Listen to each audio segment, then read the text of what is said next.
बिस्मिल्लाहिर्रहमानिर्रहीम, अस्सलाम वालेकुम। आप देख रहे हैं प्रोग्राम न्यूज़ फीड। मैं हूं मुर्तज़ा डार। प्रोग्राम में आज बात करेंगे मुल्क की सियासी और आइनी जो भी सूरत हाल है उसके हवाले से। आज 1973 के आइन की गोल्डन जुबली जो है वो मनाई गई। इस हवाले से कौमी असम्बली के अंदर एक खुसूसी इजलास का इनेकाद किया गया। इस इजलास में जहाँ पर पाकिस्तान डेमोक्रेटिक मूवमेंट के पार्टी के लीडरान और अहदेदारान मौजूद थे, वहीं पर जस्टिस काजी फ़ाइज़ ईसा साहब भी मौजूद थे। तमाम जो शुरका थे उनमें से मेन लीडरशिप ने खिताब फरमाया और इस खिताब के हवाले से खैर बहुत सारी बातें भी हो रही हैं। इसके आइनी पहलू के हवाले से भी बातचीत हो रही है। इसके डिफरेंट जो ऑप्टिक्स हैं इस वक्त उसको भी डिस्कस किया जा रहा है। आज एक तो इस हवाले से बातचीत करेंगे, साथ ही साथ supreme court practice and procedure bill 2023 जो है पार्लियामेंट के मुश्तरका इजलास ने मंजूर कर लिया है। इस हवाले से भी आज प्रोग्राम में बातचीत करेंगे और ये जानने की कोशिश करेंगे कि जिस समत के अंदर चीज़ें बढ़ रही हैं, क्या उस चीज़ों के बढ़ते हुए या उनके आगे जाते हुए मुल्क और कौम का फ़ायदा हो रहा है या नहीं हो रहा। गुफ्तगू का बाकायदा आगाज़ करते हैं। प्रोग्राम में मुझे ज्वाइन करें फैसल चौधरी साहब, माहिर कानून हैं। Welcome to the show. Chaudhary साहब मैं चाहता हूँ आज गुफ्तगू का आगाज़ हम सबसे पहले जो गोल्डन जुबली मनाई जा रही है 1973 के आइन की, इसके हवाले से ज़रा करें। अगर आप हमारे नाज़रीन को बता सकें कि 1973 से लेकर आज तक इन दीज 50 ईयर्स जो आइन और कानून की पासदारी का कहा गया, जो अज़्म का इजहार किया गया, जो लिखा गया आइन और कानून में, क्या आज आप उसकी प्रैक्टिकल इम्प्लीमेंटेशन होती हुई देख रहे हैं? आज आइन जो है वो तबाहाल है, उस पर हमले किए जा रहे हैं, उस पर आइन जख्मी है, बुनियादी हकूक पामाल हो रहे हैं, शहरियों को तहफ़्फ़ुज़ हासिल नहीं है, निज़ाम इंसाफ और निज़ाम तर्ज हुक्मरानी जो है वो बिल्कुल अवाम की उमंगों और अवाम के मफादात के तहफ़्फ़ुज़ करने में बुरी तरह नाकाम है।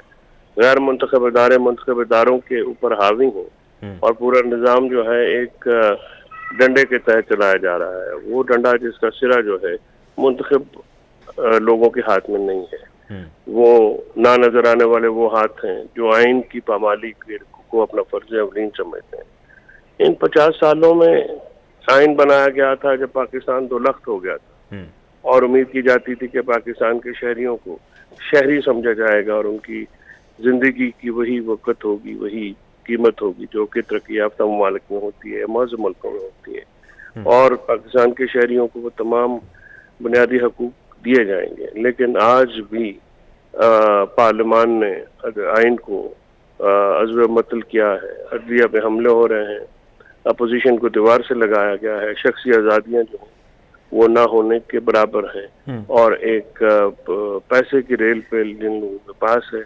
अशराफिया है, चाहे वो इदारों में हो या प्राइवेट लोग हों, वही इस मुल्क में को लूट भी रहे हैं और इस पर हुक्मरान भी हैं। शख्स जो सिटीजन हैं, जो आम शहरी हैं, उनका इस पार्लियामान में या इस मुल्क में कोई स्टेक नज़र नहीं आता है। ठीक है। अच्छा, ये बताएं साहब कि अब आज सीनियर तरीन सेकंड जो है वो जज हैं आफ्टर चीफ जस्टिस काजी फ़ाइज़ ईसा साहब, उनकी स्पेसिफ़िकली इस इजलास के अंदर जो इस हवाले से ख़ुसूसी इनेकाद किया गया था कौमी असम्बली के अंदर, वो कहते हैं कि हमने जगह इसलिए ली कि कोई और जगह में अवेलेबल नहीं थी। आप उनकी शिरकत को कैसे देखते हैं? इसके बहुत सारे लोग लीगल पहलू भी निकाल रहे हैं, बहुत सारे इसके बाकी ऑप्टिक्स को भी बातचीत करें। आपका ओवरऑल एनालिसिस क्या है उनकी शिरकत के हवाले से? देखिए, काजी फ़ाइज़ ईसा साहब का इस माहौल में वहाँ पर जाना वो उनके हक में की गई कानून साजी का शुक्रिया अदा करने के मुतरादिफ है। वो पार्लियामान जिसके ऊपर से अदलिया पे हमला हुआ है, उनके साथी जजेस को पे जो है वो रकीक हमले किए गए हैं, आज उन्होंने मैसेज दिया है कि वो उनके साथ हैं जो उन पे हमला कर रहे हैं।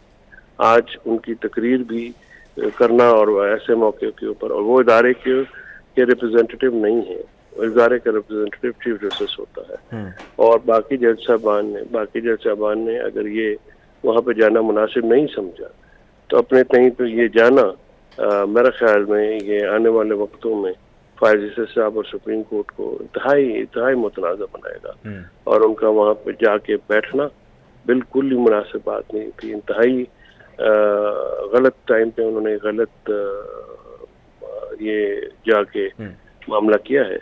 इसको कोई भी नहीं सराहेगा और इसको कोई डिफेंड नहीं कर सकेगा। इसलिए आप देख रहे हैं कि आज पाकिस्तान की तूल अर्ज़ में उन पर जो ऑब्जेक्शंस हो रहे हैं उनका कोई भी दफा करने में नाकाम नजर आता है। और काजी फ़ाइज़ ईसा साहब को वो खास कर उस दिन जब उनको मालूम भी था कि उसके एजेंडे के ऊपर जो है वो supreme court rules and procedure bill की मंजूरी है, जिसके बाद वो जो है उसके बेनिफिशियरी हो जाएंगे। तो एज ए बेनिफिशियरी उनका वहाँ पे जाना ये काफ़ी जो है आईब्रोज को रेज करेगा और लोग इस पे शदीद किस्म के एतराज़ात भी करेंगे और तहफ़्फ़ुज़ात के साथ भी। तो चौधरी साहब, अब जो ये बिल मंजूर कर लिया गया है, इस पे क्या आपका कहना है, क्या ओपिनियन है, क्या लग रहा है, क्या हो रहा है? ये तो आइन सुप्रीम कोर्ट के इक़्तिदार पे, सुप्रीम कोर्ट के इख्तियारात पे हमला है। सुप्रीम कोर्ट के इख्तियारात को इस तरह से गवर्न करके और जजेस को तकसीम करके PML नवाज और PDM की जमातें हैं अपने आकाओं के कहने के ऊपर जो है वो हल निकालना चाहती हैं। जजेस ने आइन के मुताबिक फैसला दिया। देखिए साहब, कभी किसी जमहूरी मुल्क में जिस तगोदो से इदारे, इलेक्शन कमीशन या असम्बली हुकूमत इलेक्शन ना करवाने के लिए जतन कर रहे हैं, ऐसा कभी आपने देखा है कि ऐसी आइन शिकनी की भी अजीब व गरीब शक्लें निकल आ रही हैं, पहले कभी सोचा भी नहीं होगा। और जिस तरह से ये फंड्स नहीं फराहम किए गए, फंड्स की फराहमी के लिए जो एक बेहुदा और जो है वो अलग किस्म के मामला किए गए, ऐसा तो कभी भी नहीं हुआ। और इलेक्शन ना होना तो जमहूरियत में इलेक्शन ही होते हैं, और अगर जमहूरियत और अमरीत दोनों तर्ज हुक्मरानी है। जमहूरियत में लोगों की मर्जी शामिल होती है, अमरीत में उनकी मर्जी शामिल नहीं होती। तो आप अंदाजा लगा लें कि आज किस तर्ज हुक्मरानी में पाकिस्तान शिकार है। तो सर ये जो आज एक और कार्रवाई हुई है, 4 जज साहबान के खिलाफ जो है मज़ीद अप्रोच किया गया है सुप्रीम जुडिशल काउंसिल को, जिसमें चीफ जस्टिस साहब भी शामिल हैं, ये उसी की कंटिन्यूटी है? And this all is to put pressure on chief justice? नहीं, ये सारा जो है ये पूरी प्लानिंग के तहत जो है ये इस हुकूमत के लॉ मिनिस्टर जो है वो ब्रेन पीछे हैं और वो अपने लोगों के साथ मिलकर ये साजिशें कर रहे हैं जजों के खिलाफ, और इसमें जजेस की तकसीम भी करेंगे, वो और भी काम करेंगे। नहीं तो सर, इसमें देखें, अभी लोग ये पूछते हैं कि ज़रा टेन्योर तो इन्होंने अपना पूरा करना है बदियाल साहब ने, अब उससे पहले क्या कोई इस्तीफ़ा एक्सपेक्ट कर रहे हैं after putting a lot of pressure, या कोई ऐसा कानूनी? मेरा ख्याल में वो एक दीवाने का ख्वाब हो सकता है। कोई भी जज जो है वो इनके कहने पर इस्तीफा नहीं देगा, और क्यों दे? जज साहबान ने कौन सा ऐसा काम किया है जो आइन की मुनाफी है, कानून के खिलाफ? ठीक है। अच्छा सर, आगे बढ़ते हैं। एक और चीज़ जो बड़ी आज सरफेस हुई है वो मरियम नवाज साहिबा का एक क्लिप है जो सोशल मीडिया पे चल रहा है, जो शायद ऑनर नहीं हो सका मंसूर के इंटरव्यू के अंदर। मैं उसकी बहुत डिटेल में नहीं जाना चाहता, लेकिन सिर्फ एक लीगल पहलू में चाहता हूँ कि हमारे नाज़रीन को आप बता सकें। डिबेट एक ये जारी है कि तोशा खाना के ज़रिए जो मिलने वाली डिग्निटरीज़ की जानिब से तहाइफ हैं, उनमें गाड़ियाँ वो इन 1997 और इन 2008 अब लेने के मजाज नहीं थे। 2008 में गिलानी साहब ने उसको ईज़ आउट किया, जिसके बाद जो है वो 3-4 गाड़ियाँ जो है वो नवाज शरीफ और जरदारी साहब को मिल गई। सो आइन कानून हमारा अब क्या कहता है, 97 में क्या कहता था, 2008 में क्या कहता है, इस हवाले से अगर हमारे नाज़रीन को बता सकें in taking terms of vehicles. Motor vehicles का जो तोशा खाना से लेना जो है वो आज भी बैन है, पहले भी बैन था। यूसुफ ज़रदारी सियासी रिश्वत दी थी उस वक्त, क्योंकि पंजाब में नून लीग की हुकूमत थी, तो सियासी रिश्वत के तौर पर नवाज शरीफ को ये गाड़ियाँ दी गई जो उनकी बेटी ने, देखें कमाल जुटाई से और बेशर्मी से वही केस इमरान खान के ऊपर बनाते हैं कि आपने ली और घड़ी और भेज दी, और आप गाड़ी लेके भेज दी और वो गाड़ी एहसास से डिक्लेयर हो, और वो कहती हैं मुझे इल्म नहीं है। आप अंदाज़ा लगाइए कि इनके कितने मालूम मता की कितनी बहुतात है कि एक इतनी महंगी करोड़ों और की गाड़ी जो है वो उनको पता ही नहीं है कि उनके पास है। तो इस कदर पैसे की बहुतात है, इस कदर जो है मालो ज़र की जो है वो इनको परवाह नहीं है, और लोग भूखे मर रहे हैं, लोग गुर्बत से, बेरोजगारी से, भूखमरी से मर रहे हैं, रोटी नहीं मिल रही।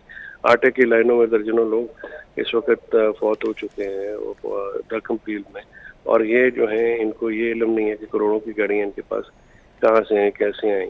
और जो वो क्लिप्स हैं वो इतराफ़ जुर्म है, और अगर कोई पाकिस्तान में इंसाफ का एक रत्ती बराबर भी इंसाफ तो इन्हीं क्लिप्स की बुनियाद के ऊपर मरीम नवाज को सजा हो सकती है।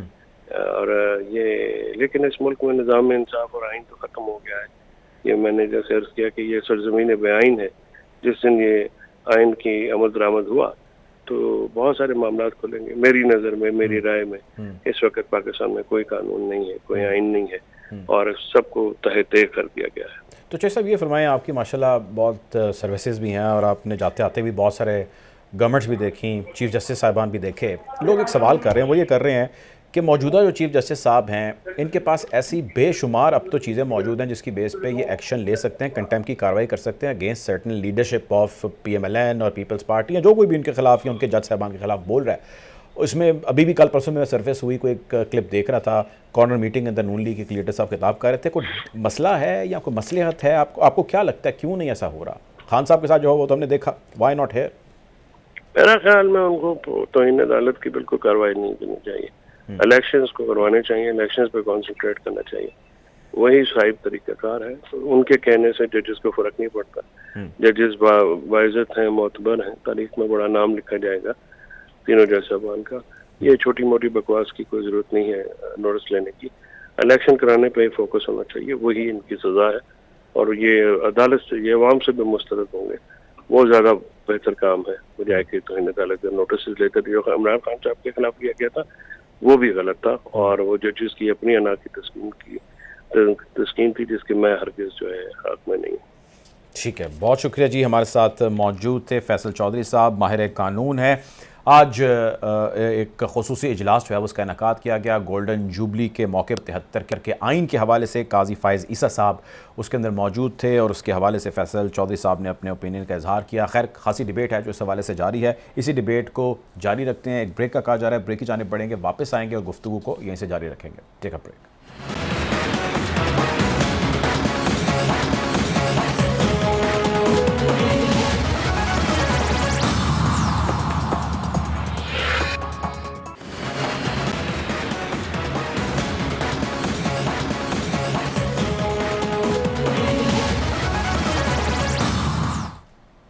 Welcome back after the break. Program में गुफ्तगू का सिलसिला जारी है। हमें ज्वाइन करें शुएब शाहीन साहब, साबिक सदर हैं सुप्रीम कोर्ट बार एसोसिएशन के, माहिर कानून है। Welcome to the show Shoaib साहब।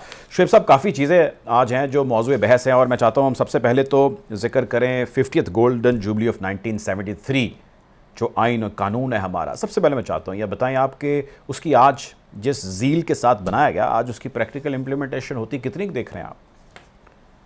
देखिए, मेरा ख्याल है कि इनके लिए बेहतर होता कि ये गोल्डन जुबली मनाने की बजाय इसकी बरसी बनाते आइन की।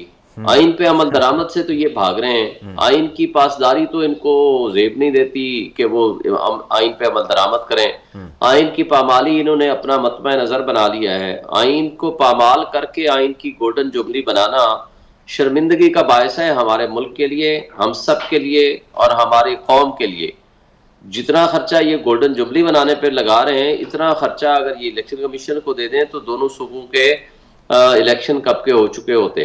तो मैं समझता हूं कि ये हमारे लिए, हम सब के लिए शर्म का मकाम है कि आज जिस तरह से ये मजाक उड़ा रहे हैं आइन का। ये अलग बात है कि आइन के दी हुई जो ह्यूमन राइट्स की, आइन में दिए हुए बुनियादी इंसानी हुकूक है वो इन्होंने नहीं दिए, लोगों के हुकूक पामाल किए, ये सारी चीजें हम एक तरफ रखते हैं। लेकिन एक मुझे इजाज़त दें, मैं एक इसी में चीज़ ऐड कर दूं। आप सर ये कह तो रहे हैं लेकिन सिटिंग जज हैं, next chief justice of Pakistan है, वो इसका हिस्सा हैं, तकरीर फरमा रहे हैं, तो आपका एतराज़, आप ही का एतराज़ ठहरेगा? वैसे तो इससे मौजूदा जुडिशल सिस्टम को तो कोई मसला नहीं है, जजेस को कोई मसला नहीं है या जज को मसला नहीं है।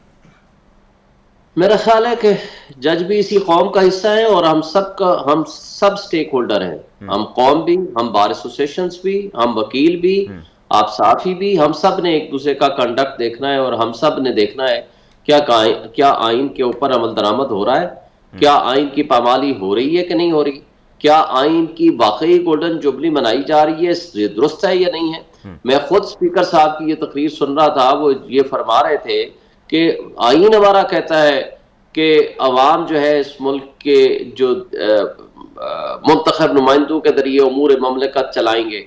तो मुझे ये बताएं कि उमूर ममलिकत चलाने के लिए वो मुंतखब नुमाइंदे किधर हैं? 12.5 करोड़ सिर्फ पंजाब की और बाकी जो है KPK की, यानी मेजॉरिटी पोर्शन पे तो आपने नॉमिनीज के जरिए मुंतखब अपने उमूर ममलिकत चला रहे हैं। ये कौन से आइन की शिक है जो ये कहती है? और फिर और बड़ी ढिठाई से कहते हैं कि हमने इलेक्शन नहीं कराना, जो करना है आप कर लें। फिर सिर्फ यही तक महदूद नहीं है वो, बल्कि ये भी कह रहे हैं कि 8 अक्टूबर को भी हमने इलेक्शन नहीं कराना। तो फिर जो ज़ियाउल हक साहब ने कहा था कि 90 दिन में मैं इलेक्शन कराऊंगा और उसके बाद 11 साल नहीं कराया, तो फिर सो वाट। और बड़े ढिठाई के साथ इनके वजीर मुशीर ये कहते हैं कि 90 दिन में हमने इलेक्शन नहीं कराना, तो आगे कुछ नहीं है। भाई आगे तो फिर कुछ भी नहीं है भाई, not more than 90 days, with in a period of 90 days आइन ने पाबंद कर दिया है। उसके अलावा आपको किस तरह समझाया जाए? और यही, और फिर देखें, फिर आप ज़ियाउल हक और मुशर्रफ के मार्शल लॉ और आज के सिविलियन मार्शल लॉ में क्या फर्क रह गया? और जहां तक आपने काजी साहब की वहां मौजूदगी का जिक्र किया है, मैं समझता हूं कि ये इस मौके पे काजी साहब का जाना बिल्कुल मुनासिब नहीं था, उनको रिफ्यूज कर देना चाहिए था, स्पेशली इन दी सर्कमस्टांसेस जब पीडीएम की जमातें और ये पार्लियामान जहां इजलास हो रहा है ये मजाक उड़ा रही हैं सुप्रीम कोर्ट का, ये तज़हीक कर रही हैं, ये आइन को मुअत्तल करने के लिए तैयार बैठे हुए हैं, और it is amount to suspension of the constitution कि जब लोगों के हुकूक पामाल कर रहे हैं ये। तो मैं नहीं समझता कि इस मौके पे सीनियर मोस्ट जज का, जो कि going to be chief justice होने वाले हैं 5 महीने बाद, तो उनका इस मौके पे वहां मौजूद होना, क्योंकि उनकी स्पीच बहुत अच्छी थी, लेकिन इस मौके पे उनके साथ बैठ के स्पीच करना वो मुनासिब नहीं था। और इन हालात में जबकि वो आइन की पामाली उनके आंखों के सामने हो रही है, जहां सबके सामने अदलिया की तज़हीक सामने नजर आ रही है, ठीक है। अच्छा, सिर्फ वो अल्फाज से नहीं कर रहे, अमल से भी वो साबित कर रहे हैं। लोग ये जानना चाहते हैं, लोगों के ज़ाहिर सवाल बड़े मासूमाना होते हैं, वो ये जानना चाहते हैं कि देखें चीफ जस्टिस तो नहीं गए, पता नहीं उनको इन्विटेशन गया या नहीं गया, लेकिन वो और उनके समेत जितने भी जजेस थे बाकी वो नहीं गए, काजी साहब वहाँ पर पहुँच गए। सवाल ये है कि क्या चीफ जस्टिस की मर्ज़ी और मंशा शामिल होती है या उसे इजाज़त तलब की जाती है उनके जो सबॉर्डिनेट जजेस हैं उनकी जानिब से किसी भी ऐसी जगह पर शिरकत के लिए, या नहीं की जाती? I mean this is an individual act और एन इंस्टीट्यूशनल एक्ट, इसको किस तरह लिया जाए? मतलब इसका आईनी हैसियत क्या है इसकी? अगर तो उन्होंने कुछ ऐसा किया जिसमें उन्होंने कोई खिलाफ कानून चीज़ की है तो कोई कार्रवाई हो सकती है, क्या हो सकता है? देखिए, वैसे तो तमाम जज साहबान इंडिपेंडेंट हैं, बार एसोसिएशन अलग से भी जजेस को इनविटेशन देते हैं और वो वहां जा करके एड्रेस भी करते हैं, चूंकि बेंच एंड बार का आपस में एक रिश्ता होता है। लेकिन अगर कहीं कोई भी एज एन इंस्टीट्यूशन बुलाया जाता है तो वहां आमतौर पर दावत दी जाती है chief justice and along with other जजेस, या चीफ जस्टिस को या तमाम जज साहबान को या सिर्फ चीफ जस्टिस को। फिर ये चीफ जस्टिस की मर्जी होती है कि या तो वो खुद जाए या अपना नॉमिनेट कर दे, डेजिग्नेट कर दे किसी भी जज को कि उनके बिहाफ में जा करके वहाँ वो हाजिरी भी लगाए और वहाँ अपनी प्रेजेंटेशन भी कर दे और वहाँ अपनी स्पीच भी करे।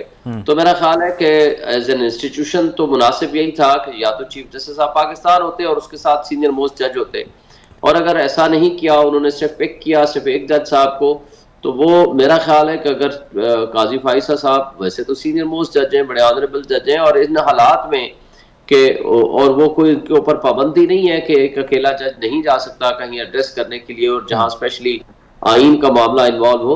लेकिन असल बात यह है कि ये इंस्टीट्यूशनल लेवल पे ही स्पीचेस होती हैं, क्योंकि अगर पार्लियामान बुला रही है या कहीं, अब मैं प्रेसिडेंट रहा हूँ बार एसोसिएशन का, तो अब जब भी हमें बुलाया जाता है थ्रू प्रेसिडेंट इनविटेशन होती है। अब मैं अगर कहीं नहीं जा सकता तो मैं सेक्रेटरी को या अपने वाइस प्रेसिडेंट को डेजिग्नेट कर देता हूं कि जी जाएं आप, जाकर स्पीच करें वहां। लेकिन अगर किसी इदारे को आपने इनवाइट करना है और वहां उनके प्रेसिडेंट को छोड़ के वहां आपने वाइस प्रेसिडेंट को बुला लिया, या वहां आपने अपने किसी उनके कैबिनेट के किसी ऐसे फर्द को बुला लिया, या जहां कुछ चीफ एग्जीक्यूटिव है वहां उसको बुलाने की बजाय किसी और को बुला लिया, तो नेचुरली ये एक इदारे की डिसरिस्पेक्ट तो है। लेकिन मैं समझता हूं कि ठीक है, अगर आपने काजी फाइसा साहब को बुलाना था तो साथ चीफ जस्टिस को भी बुलाते। मुझे नहीं पता बुलाया नहीं बुलाया क्या उसका इफेक्ट है, लेकिन इन हालात में काजी साहब का या किसी भी जज का इस एग्जेक्टिव के या इस पार्लियामेंटेरियंस के इन फंक्शंस में जाना एक मिसट्रस्ट को फरोग देगा और उससे इदारे को मजीद एक तरह से तकसीम का एक तासुर पैदा होगा, जो कि उसका फायदा कम और नुकसान ज्यादा होगा। ठीक है। अच्छा, ये बताएं सर कि अब आगे बढ़ते हैं।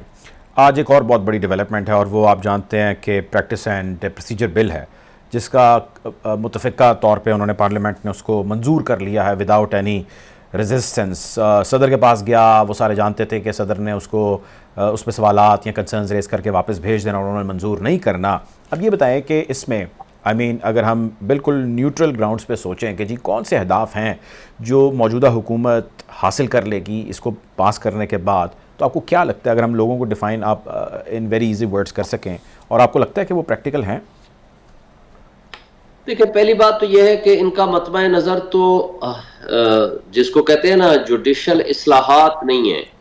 ये इस्लाहात के नाम पे बेसिकली फसाद पैदा करना चाहते हैं, और फसाद इस लिहाज से कि किसी भी तरीका कार के मुताबिक इनकी ख्वाहिश ये है कि इस फैसले और इस जजमेंट के खिलाफ इनको एक अपील प्रोवाइड हो जाए और बेंच की कॉन्स्टिट्यूशन भी उनको अपनी मर्जी से मिल जाए, और उस अपील में इनके अलावा कोई और जज साहबान बैठे हों और वो इनकी इस फैसले को कालअदम करार दे दें, ताकि हमें इलेक्शन से भागने का लॉफुल और कॉन्स्टिट्यूशनल तरीकाकार मिल जाए।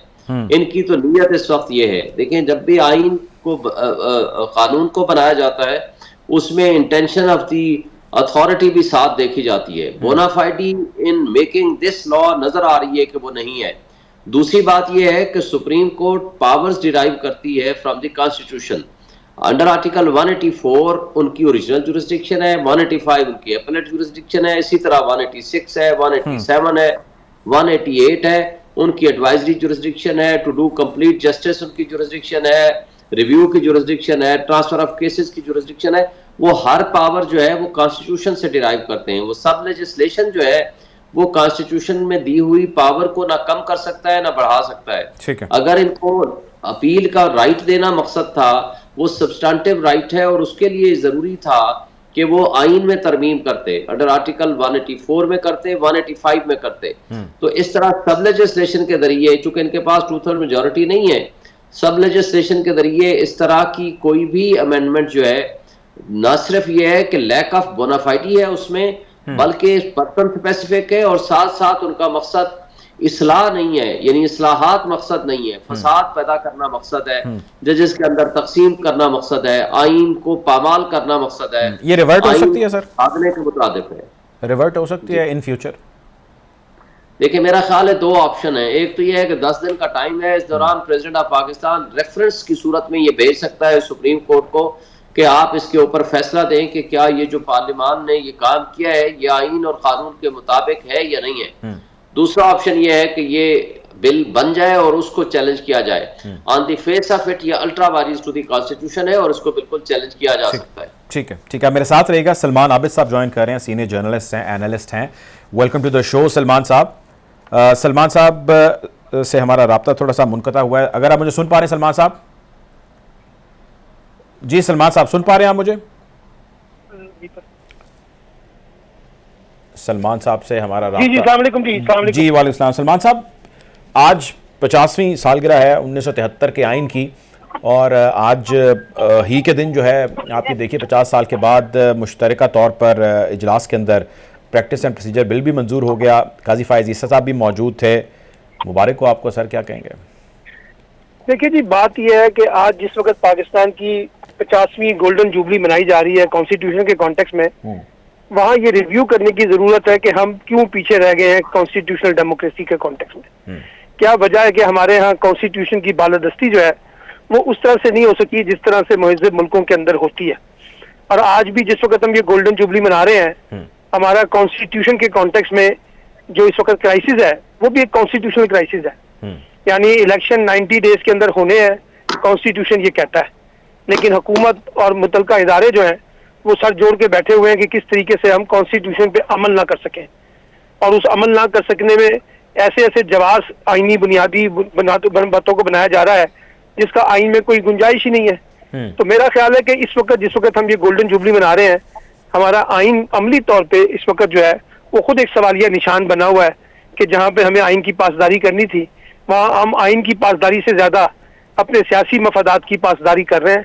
यही इस वक्त सबसे बड़ा अलमिया है। अच्छा ये बताएं सर, ये पीपल पार्टी वाले क्या कर रहे हैं? कुछ समझ ही नहीं आ रही, मुझे तो क्लैरिटी नहीं हो रही। जरदारी साहब ने भी आज कहा खिताब के दौरान, उन्होंने कहा जी ऑपोजिशन से बातचीत करें और विदाउट एनी कंडीशन बातचीत करें। दूसरी तरफ जो है जो कुछ भी हो रहा है आइन और कानून के मामले में, वहाँ पे उनके साथ वो जुड़े हुए हैं। देखिए, बातचीत तो वही होगी ना जब आप इलेक्शन को कंडीशनली उसके ऊपर डिस्कशन को एजेंडा बनाएंगे। अगर आपने मिसाल के तौर पर आम इंतखाबात को डिस्कशन का पॉइंट ही नहीं बनाना और आप इस बुनियाद के ऊपर बज़िद हैं कि किसी भी सूरत में अक्टूबर से पहले इंतखाबात नहीं होने हैं, तो फिर वो इमरान खान साहब क्यों बातचीत करेंगे? पहला सवाल तो ये है। बातचीत तो इसी बुनियाद पे हो सकती है ना कि इलेक्शन फ्रेमवर्क में हो और 2 महीने कोई इमरान खान ऊपर जाएं, 2 महीने वो नीचे आए, तो कोई जून जुलाई के अंदर इत्तेफाक किया जाए आम इंतखाबात का, तो उसके ऊपर तो डिस्कशन हो सकती है। तो इसलिए इमरान खान को भी ये स्पेस क्रिएट करना है कि उन्हें डिस्कशन करनी है, और हुकूमत को भी ये स्पेस क्रिएट करना है कि आम इंतखाबात कबल अज वक्त भी हो सकते हैं। तब तो ये मुज़ाकरात की गाड़ी जो है आगे चल सकेगी, अदरवाइज तो फिर ये मुज़ाकरात शायद नहीं हो सकेंगे।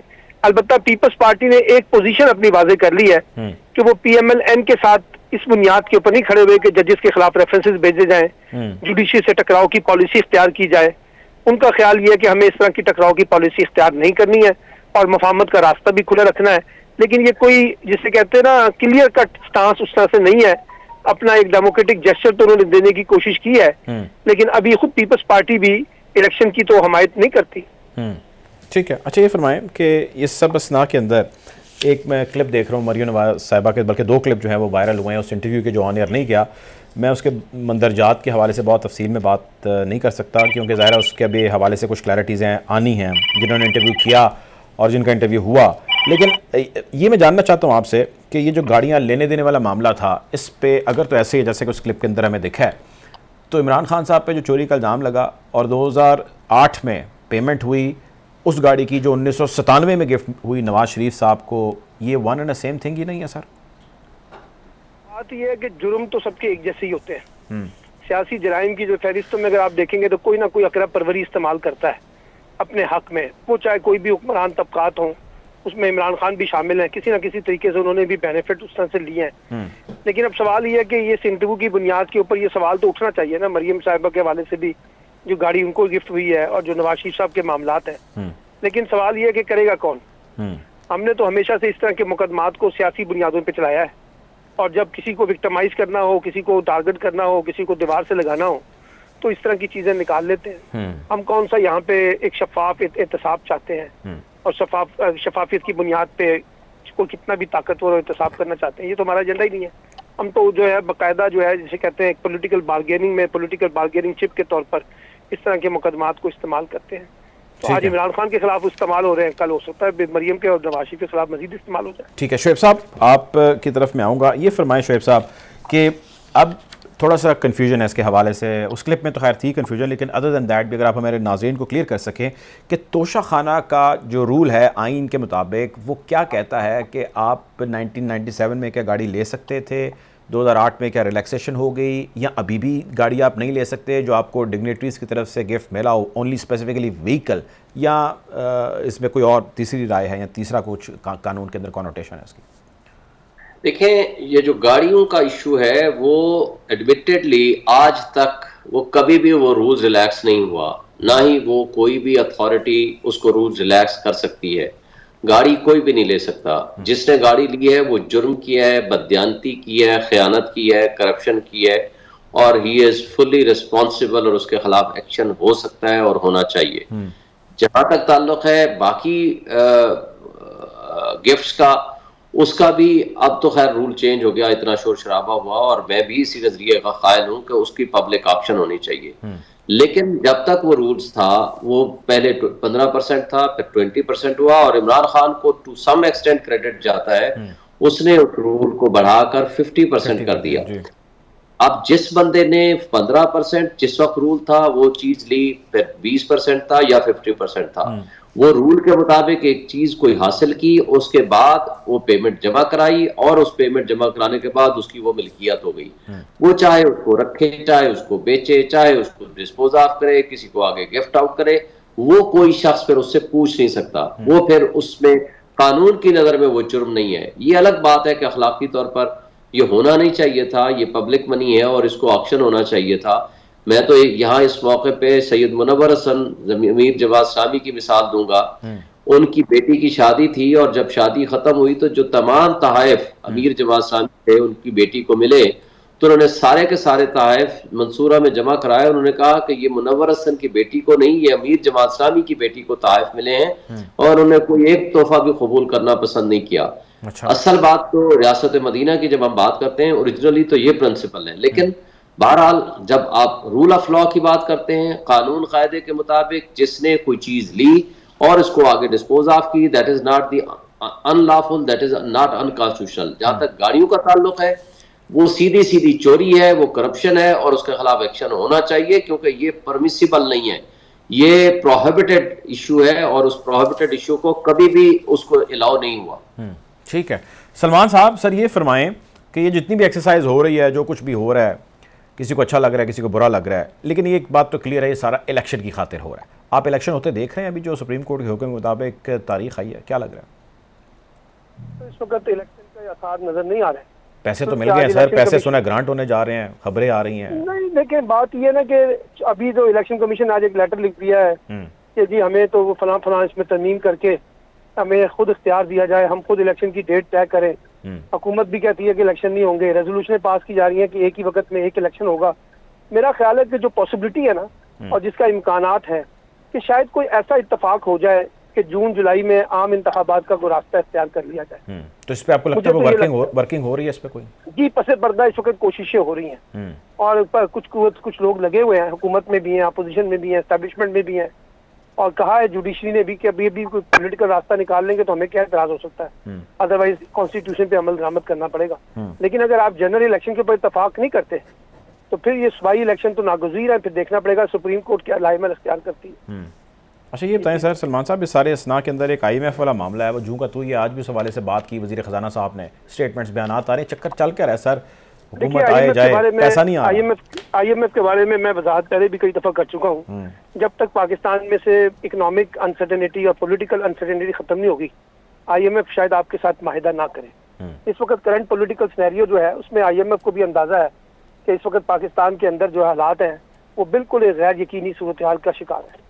इसलिए बेहतर है कि पहले हालात ठीक हों, और वो हालात ठीक होंगे जब आप इलेक्शन की तरफ जाएंगे, इलेक्शन करवाएंगे, इलेक्शन के साथ एक इलेक्टेड गवर्नमेंट आएगी, उसी से अनसर्टेनिटी खत्म हो सकती है ना।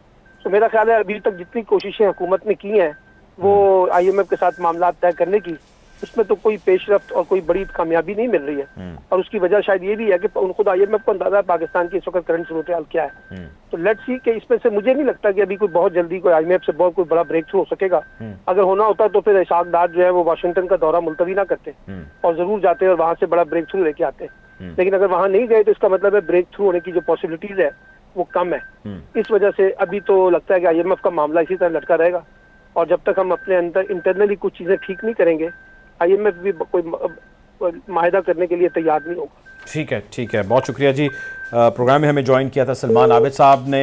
आखिरी सवाल शुएब साहब मेरा आपसे जाने से पहले, वेरी क्विकली, टाइम मेरे पास कम है, अगर आप वेरी क्विकली समराइज नॉन जो है वो बेसिकली लीगल से हट के मैं चाहता हूँ आप ज़रा ओपिनियन अपना शेयर करें। जो हालात हैं इस वक्त सर, आम शख्स पे ज़ाहिर है उसका डायरेक्ट असर है, 40, 45, 47 मुख्तलिफ अदाद शुमार आ रहे हैं कि जी इन्फ्लेशन इस हद तक बढ़ चुकी है। क्या लग रहा है आपको सर, लोग इस मज़ीद सूरत हाल को बर्दाश्त कर सकते हैं जिस समत में चीज़ें बढ़ रही हैं?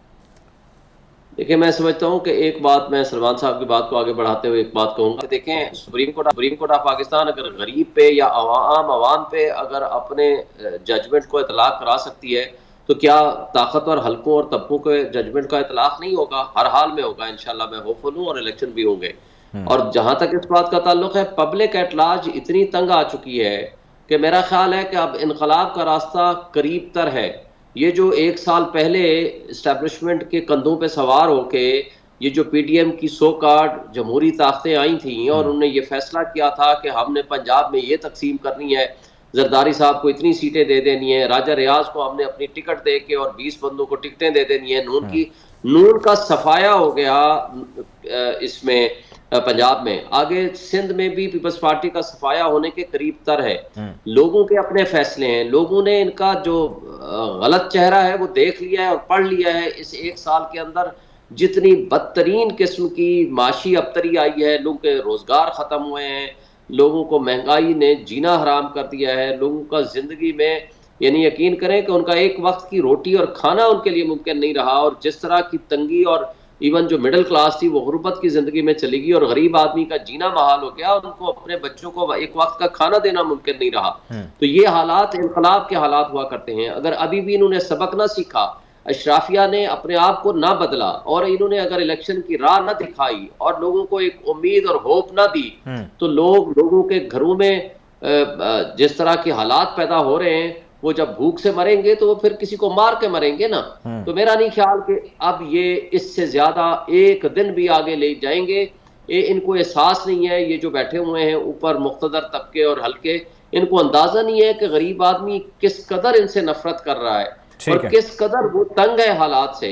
मेरा ख्याल है ये वक्त है कि हम इसको नर्म इनकलाब की तरफ लेके जाएं और इलेक्शन की तरफ लेके जाएं, वरना मुल्क के हालात मजीद खराब होंगे। बहुत शुक्रिया जी, प्रोग्राम में हमें ज्वाइन किया था शुएब शाहीन साहब ने। आपका नाज़रीन हालात हादरा से आपको यूं ही आगाह रखेंगे। अब तक के लिए इतना ही, अपना ख्याल रखिए। अल्लाह हाफिज़।